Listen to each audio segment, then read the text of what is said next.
nefa alaga hinila alagita yoro sumaya iga ya fama deni masaya ni joni kashila iga ya fama alaga hinila kaburu deni gogi mane mai ni doni gashila dongele ne banga mama iga ya fanema ni doni gashila dongele ne banga mama iga ya fanema demi seni ya ebana juruba mama iga ya fanema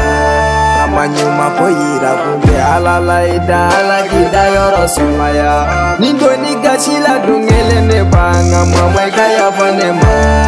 ni doni gashila dongele ne banga mama iga ya fanema demi seni ya ebana juruba mama iga ya fanema amanyuma koyira kunge alala ida alagida yoro sumaya itume nani itume fere boni kume kashi ibe na tolo ibe na yele iye to gele na muna atume baro mine ni yobane ikume ne ladi kambila sila nyuma kani yobane alaga hinila alakida yoro sumaya dena masache jome sogu farani ala kelente amanyuma koyira kunde alala iga done bado nyanina mama efini goge kama wala sanga na kongo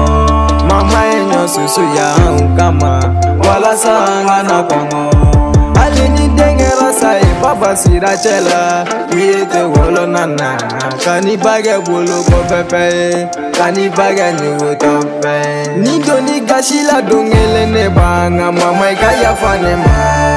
ni doni gashila dongele ne banga mama iga ya fanema demi seni ya ebana juruba mama iga ya fanema amanyuma koyira kunge alala ida alagida yoro sumaya ni doni gashila dongele ne banga mama iga ya fanema ni doni gashila dongele ne banga mama iga ya fanema demi seni ya ebana juruba mama iga ya fanema amanyuma koyira kunge alala ida alagida yoro sumaya lame baga sigiga lame baga bana soro chogo mino fae donore kera le fani bawuli la kubeta fere la pala kona utora fere la sabali la gafi sound position kuoche unane so mama dona so kono kaba shanja siri la gafi o wati la mogota kerefe latiga bana defile papa nana mama bine sora kala wili kakuma fe amasega kuma se ute barage afangele mbe farara uya chega na kadolo ka ute sera go kanga bamako anana hospital di malila kalo woro do woribo kuma na suru yala ne ba esa shegi dege banagila ka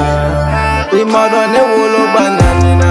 ne ba esa yana dunu ya bono ni mama kabana kunwilila anyada be funu ni ya senfu amefurasa apigiri ke mama na olufunu mejigi adura te dondore gera papa enwele go baga bana wilila nena na sogo na kama fo kabola katafura safari masila ne daukari ke wole nono bega na sedala jama ba jole no mo be kasila e alam mago ne dogani bolela kane kume ne gamamu gelegera ne jole ndo fura bembolo ago dauda mama ye jiedo